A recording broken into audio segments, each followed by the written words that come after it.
Hi, thank you for joining me. We're going to be talking. Hi, everyone. Thanks for being here. Hi. So, this is going to be sort of short, but it's going to be short and to the point. And love the rain. Can you hear the rain? I'll just show y'all real quick. I put together a little she shed for my daughter. And so I am sitting out here in the rain with my doggy because I thought this would be a nice change of scenery. Hi, Rome. Okay, so let's dive into our mirrors and how our mirrors determine or undermine our life. And so I have some notes here. So this is a topic I'm really passionate about. And so everything that I say about your mirror, I want you to recognize there's a connection between what's happening in our physical environment and what's happening within our mind, okay? So every single object in our home is communicating a message to our subconscious mind, which is impacting how we feel. So, in your house sometimes where you suddenly get in a bad mood and you have no idea what just happened, that's our subconscious mind hijacking us, okay? So we just want to bring our awareness to our environment. The space of our home is chattering with us all the time. And because we're so accustomed to all of these things in our home, we don't recognize that it's an issue. But here's a little test for how you know your subconscious mind is paying attention. If you have a piece of artwork on the wall and it's a little cattywampus, it's not level, your mind totally notices it, right? And so that's our indication that, my subconscious mind is taking in everything every single second. So let's dive into mirrors. So mirrors are amazing. They do, as far as design goes, they do a lot of great things for a space. And that's why mirrors in the bathroom are so great, because they reflect more light, they reflect more action. And so bathrooms have a tendency to feel a little bit stagnant, like the energy. It's sort of like, typically, like a closet, right? They don't have a lot of energy going on. There's typically not a lot of windows in the bathroom. What I mean,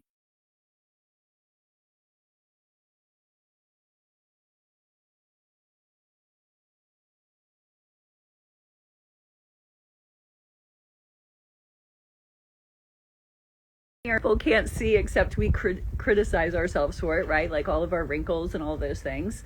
And then they multiply, right? Like there's one of us, and then we look in the mirror and suddenly there's two of us. So that's the first thing. And then I have some notes because I want to make sure I don't miss anything. Okay, so mirrors reflect ourselves. So we see a reflection of ourselves, and so suddenly we're objectifying ourselves. We are different than who we see ourselves or who we know ourselves to be. All of a sudden we see this reflection of us. And so we just want to bring our awareness to that, is that there's an interpretation that's happening when we look in the mirror, and there's a story we're telling. There's a narrative. And so when we wake up in the morning, we look in the mirror, and what are we telling ourselves? And so we want to get curious about this conversation that's happening within our mind when we look at our reflection. And we want to ask ourselves, is it kind? Is it compassionate? Because our self-perception is determining our life. Our self-perception is determining or undermining our life. And so when you're in the bathroom, especially when you're naked in the bathroom, looking at yourself, what are you saying? Is it kind? Is it compassionate? Okay? So that voice is being multiplied. That voice is being magnified. That voice is being with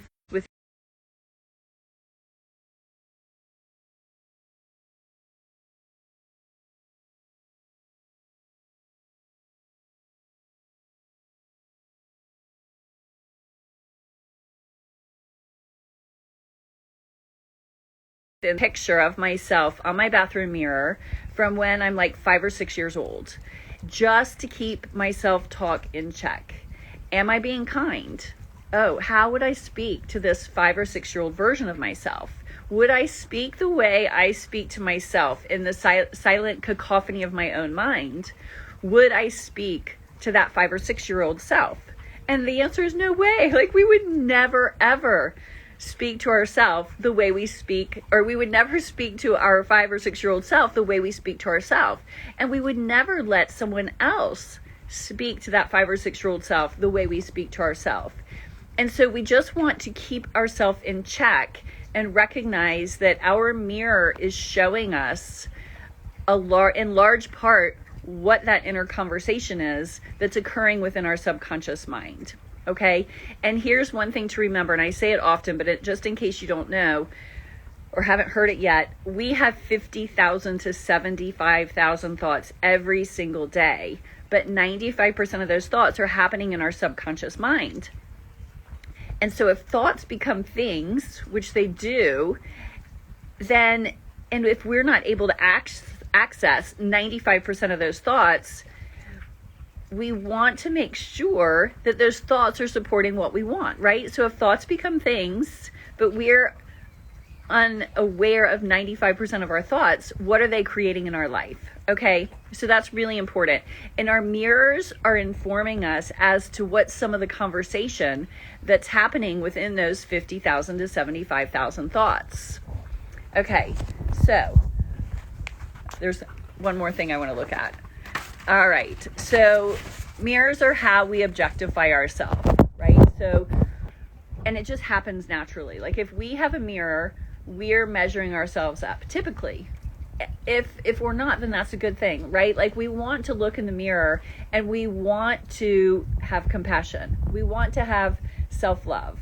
Okay, so that's the first thing is, one, if you find that you're critical of yourself, find a picture of you when you were 5 or 6 years old and put it on your mirror. And that can be your litmus test for, okay, am I speaking kindly to myself? Am I not being kind to myself? Because our self-perception is determining or undermining what's showing up in our life.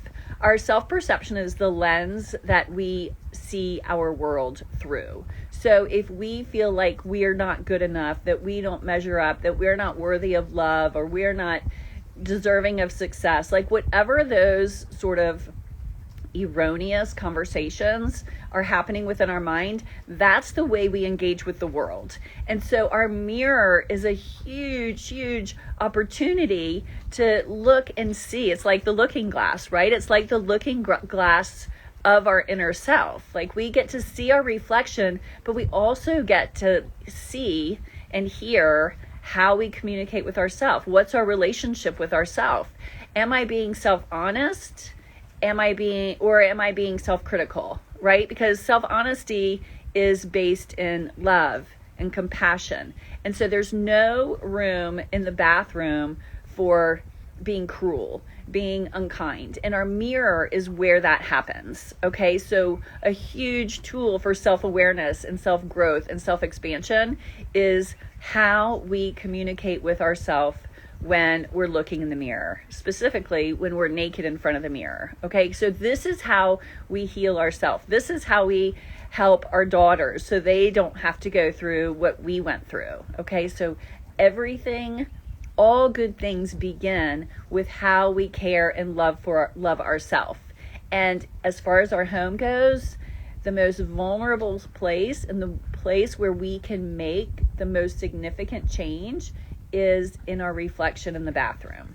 Okay, so let's see. Oh, this is one of the things that I wanted to say. So this is where we objectify ourselves, right? Like we all of a sudden, when we look in the mirror, we see the shell of ourselves. We see the physicality of ourselves, and we want to have the self-compassion and the wisdom to see the truth of who we are and not just the shell of who we are, and love the shell of who we are, right? Like those hips, that waist, those hands, like those are part of our legacy. Like if you think back to our ancestors, like what stories do those hips have to tell? What stories do those like thighs have to tell? Like there's story in every part of our body. And so we want to love up all of our parts because that's where our lineage is. Like that's our story, and that's going to continue far beyond, our existence here. So imagine if there were no mirrors. Imagine if no one had a mirror and we couldn't see our own reflection. Like, just for a moment, like, what would that be like if no one had a mirror? No one was trying to measure up. No one was judging themselves. No one was perceiving themselves as anything different than their inner experience. And so here, imagine if our only reflection of ourself was us seeing it through the reflection of others. So my reflection of myself would be how people light up when they see me, how people light up when they're in my presence. And we're doing the same thing for other people. If other people don't have mirrors, their only reflection of who they are is in how we light up in their presence. Okay, so that is our mirror. Like, how people respond when they are in our company, how people light up when they make eye contact with us. Like, it makes me verklempt. Like, that is the true reflection of who we are. Like, and that's, like, we want to know the truth of who we are just because of our inner landscape, just because of our inner world. We don't need a mirror, a surface that's showing us what we look like. Like, that is not the truth of who we are. That is just a glimmer, a glimpse of who we are. The truth of who we are is how people light up when they see us, how people light up when we pop into their world, whether it's person to person or through words or through memory. Okay, so enough about that. So ask yourself, is my mirror taking me away from my inner light? Is my mirror kind? Am I willing to shift the narrative with myself through my mirror? And that's the most important thing. Like, use your mirror as an opportunity to grow and stretch your self-love and your self-compassion. And use your mirror as your friend, like your companion that is going to love you up. So speak to yourself as you would speak to your inner 5-year-old, your inner 6-year-old, and treasure who you are. And also do this. I said to put a picture of you when you were 5 or 6 years old on your bathroom mirror so you can keep your self-talk honest and kind and compassionate. But imagine looking at yourself through the eyes of your inner 85-year-old.